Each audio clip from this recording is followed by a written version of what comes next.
another edition of One-on-One Sports Webcast. I'm Jake Sotir. And I'm George Adams. We have a great show for you today, so bring on the quick hitters. During the owner meetings right before the tip-off of the NBA season, David Stern announced that he will be retiring as commissioner of the National Basketball Association on February 1st, 2014. That day will mark the end of a 30-year run leading the league, which is the longest in professional sports history. George, what will David Stern's legacy be after he retires? Positive-wise, he expanded the game worldwide. Yeah, he just did. Absolutely. He used his marketing and his business skills to expand the game worldwide. He used the Dream Team. That was like his biggest thing. That was his idea, yeah. That was his biggest thing. But you can't forget negative-wise, the Donaghy scandal just it threatened the integrity of the game. It just didn't. And it did. I see where you're going, but I can't really credit that all to David Stern. Yeah. It wasn't his fault. It was going to happen regardless of who was commissioner. Yeah. When I'm looking at David Stern's legacy, I see everything good that he did. He was the best commissioner the NBA could have ever asked for. Yeah. The NBA was the third most popular sport at best when he took over in 1984. It's easily the second most popular sport in the world to soccer right now. Yeah, definitely. He took the star power that the NBA had, and he really, and I say this the best way possible, he exploited it to the most of its potential. Yeah, I mean, the NBA right now is just at its peak right now, and that's all thanks to David Stern. Yeah, absolutely. In a surprise move, the Oklahoma City Thunder have recently traded James Harden to the Houston Rockets after the two sides could not agree upon a contract extension. Jake, who got the better of the deal? Well, I think it's Oklahoma City, no doubt, because when you look at what they got back in return for James Harden, who was their sixth man last year. Their sixth man, remember that. They got back Kevin Martin, who is an upgrade as far as the outside shooting goes. He shoots about 40% from the outside. An upgrade as far as foul shooting goes. And you also got Jeremy Lamb, who's a great young talent out of UConn, had a pretty stellar college career as far as college careers go. And they ended up with 2 first-round picks and a second-round pick for a guy in James Harden who's not going to be as comfortable in a starting role. Yeah, I'd agree. Sam Presti definitely knows what he's doing. I'd say short-term, very short-term, that Houston got the better of the deal just because OKC, I think, is definitely going to miss Harden.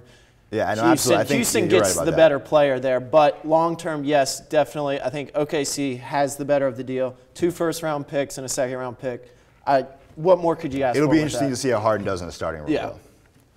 Notre Dame defeated Oklahoma this past weekend in a game that most people thought would put an end to this dream season for the Fighting Irish. George, after beating such a highly ranked team, are the Fighting Irish for real this time? Are they really, really for real? I don't know how they couldn't be right now. Like, they beat Oklahoma at Oklahoma. They held them to 13 points total. They have the second best defense in the nation right now. That's all they got. That's all they have, George. Their offense is ranked. Defense wins championships. Yeah, it does, but you have to have a balanced offense as well. And they don't. They just don't. The only reason they've beaten these teams is because they held them to such low point totals. They haven't allowed more than 17 points to any opponent all season, which is incredible. I'll give them that. But they haven't exactly scored a lot either. But I mean, they played a very good schedule. They only have yes, they have to play at USC, for the final game, but like they still are undefeated. And what more could you ask for? Yeah, at this rate, I mean, they're going to be ranked number 2 this week after Kansas State loses to Oklahoma State. But it's unbelievable how good they've been this year. Nobody saw it coming, but I got to say, I guess they're for real. Yeah.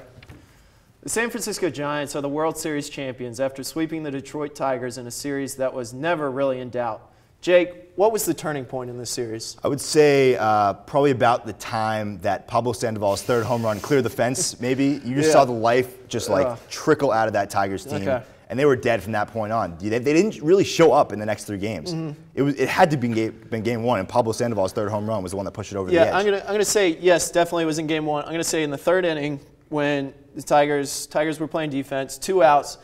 I can't remember exactly who it was. Ball hit off the third base bag. Giants runner was safe. That kept the inning alive. The Giants went on to score 3 more runs, including another Pablo Sandoval home run that just took the life out of the Tigers, took the life out of Justin Verlander. I think that kind of set the tone for the rest of the series for the Giants, and they just ran away with it. So it is pretty clear that game 1 was the turning point in this series. The Giants came in with way too momentum, and the Tigers just could not respond. That is all the time we have for this segment, but make sure you look out for our upcoming blocks where we talk NASCAR, baseball, and football.